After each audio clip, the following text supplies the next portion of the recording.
I'm standing here in the beautiful Rocky Mountains, taking in the glory and the splendor of this incredible mountain view. I've always loved the mountains. But the thing is, as much as I can appreciate the beautiful scenery I find when I'm out here in the Rockies, at the end of the day, I've still never climbed one of these mountains. Quite frankly, if I were to stand at the base of this mountain, looking up at the summit and thinking about what it took to get there on foot, I would be overwhelmed with the magnitude of the task ahead of me. To tell you the truth, I've spent most of my life feeling much the same way about joy. As a kid in Sunday school, we used to sing a song with the lyrics, "I've got peace like a river, I've got love like an ocean, and I've got joy like a fountain in my soul."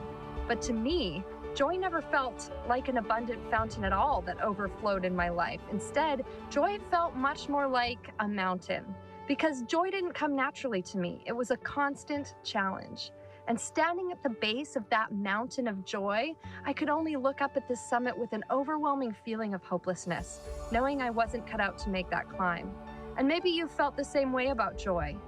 In fact, maybe you feel that way in your life right now. Whether you're battling depression, going through a slump, or simply navigating the mundane challenges of everyday life, joy just seems out of reach. But what if it didn't have to be? What if, instead of seeing joy as the summit of this enormous mountain that we'll never be able to climb, we could learn to discover that joy is possible at every step of the journey?